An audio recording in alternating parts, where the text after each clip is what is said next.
Hi, Lasan Jong here. Do you want more evidence that Democrats are properly labeled? Democrats collectively liberals, progressives, and Democrats? Here's some strong, compelling evidence. If you ask Democrats, who are dumb and full of crap, do you think communism is an ideal? The vast majority of them will tell you, yes, it is. And if you ask them why, they'll tell you, well, we don't have to worry about medical bills, starvation, housing, clothing. It'll be wonderful if everybody was well off and they can take care of themselves. And I say, wow, you think that's achievable? And most people will tell you, well, maybe it's not achievable, but it's something that we should strive for. Then I posit this question. Okay, fine. If everybody woke up tomorrow morning and found $1 billion in their bank account, would that be the most ideal situation in terms of communist ideals? The vast majority will tell you, well, yeah, if everybody was rich, that'd be great. And if they're billionaires, that'd be even better.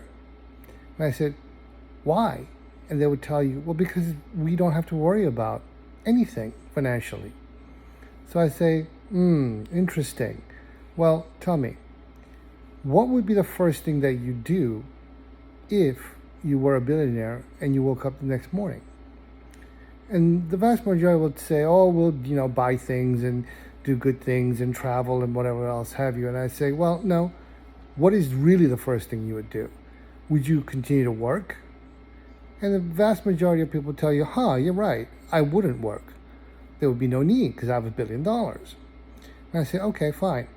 Then tell me, how long do you think that $1 billion would last? And the vast majority of people go, huh? Well, it's because they don't understand something.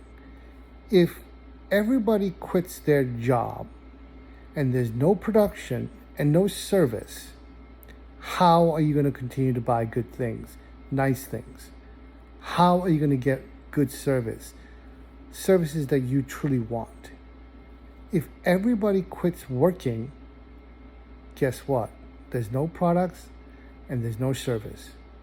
So how long before you have to spend $1 million to buy a loaf of bread? And how long do you think that $1 billion would last? Not very long, huh? This is why communism, even if it is achievable, is the dumbest thing on the face of the earth. Yet Democrats continue to believe that communism is some sort of an ideal. In reality, communism is not even a childish fantasy. It's just plain dumb and stupid. And Karl Marx is an idiot for suggesting that this is something we should strive for. When you point this out, well, most Democrats get very angry because they sound, and I make them sound stupid. And this is not what they want to hear. They want to hear that they are humane, they are progressive, they care about people, and they are nice. Bull, low, knee. A communist system is awful.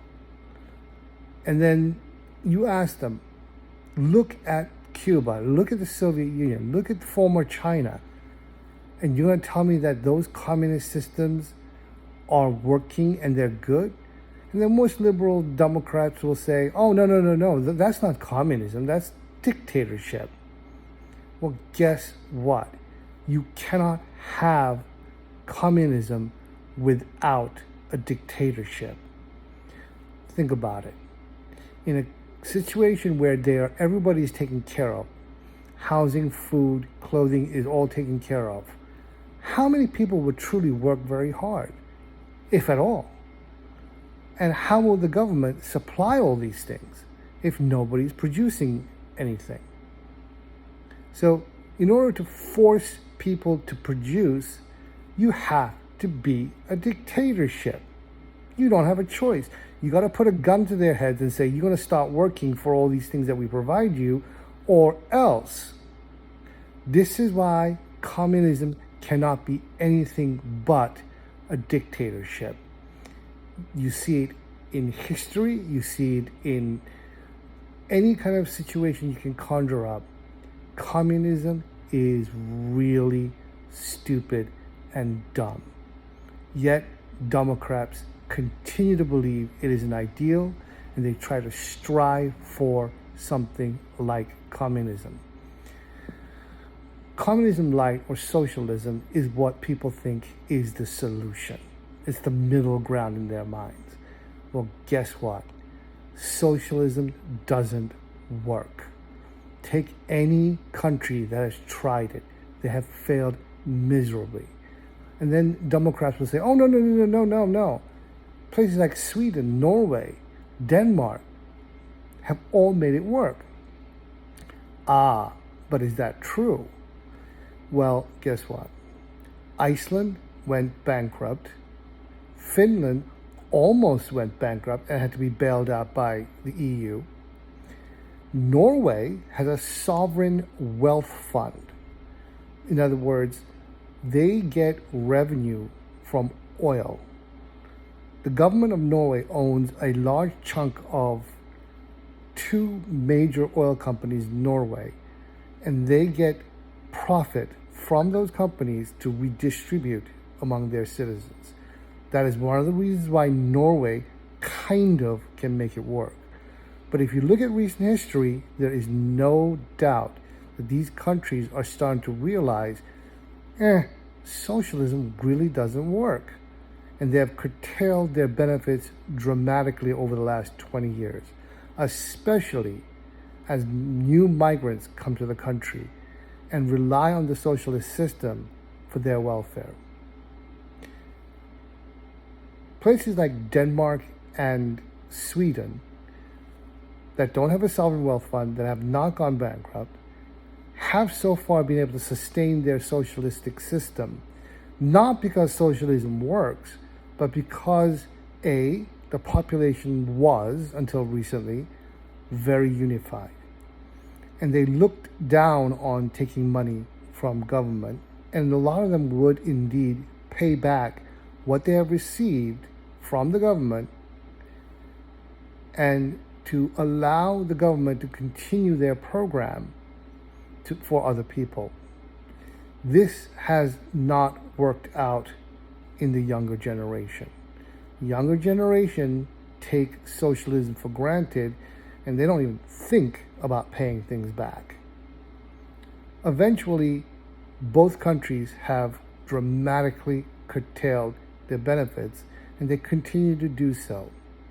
Other countries like Venezuela, Cuba, North Korea to some degree have all failed. If you look at any of the South American countries, the only time that they have succeeded in raising economic prosperity for their citizens is when they abandoned socialism and marched towards capitalism. Take a look at China, for example. After Deng Xiaoping became the premier and chairman of the Communist Party, he opened up communist China to capitalism. And that has pushed their per capita GDP from $200 per year in the 1970s to now approximately $18,000 per year. Take a look at another example. The two poorest countries in the world in 1955 were East Pakistan, now known as Bangladesh, and South Korea. In 2010 dollars, both countries had approximately $500 per capita GDP. This is in 2010 dollars in 1955. Imagine trying to live on $500 in 2010 anywhere in the world. Bangladesh continued its socialist system, and by 2010, their per capita GDP went from approximately $500 to about $1,800. You might say, well, that's not bad. But if you take a look at South Korea, which turned towards capitalism, it went from approximately $500 to $32,000 by 2010, and was in the top 10 largest economies of the world. And even now, they've maintained that top 10 status, and their per capita GDP is approximately ranked number 28 in the world. This is the power of capitalism, and its stark contrast to socialism is palpable. We have to stop focusing on socialist government programs and march back towards capitalism and entrust individuals to make the right decision for themselves and therefore for the country as a whole. Again, communism and its sister socialism does not work. Government programs for social programs are idiotic at best. If you like my video, please subscribe and post a like. Thank you for your time. Have a good day.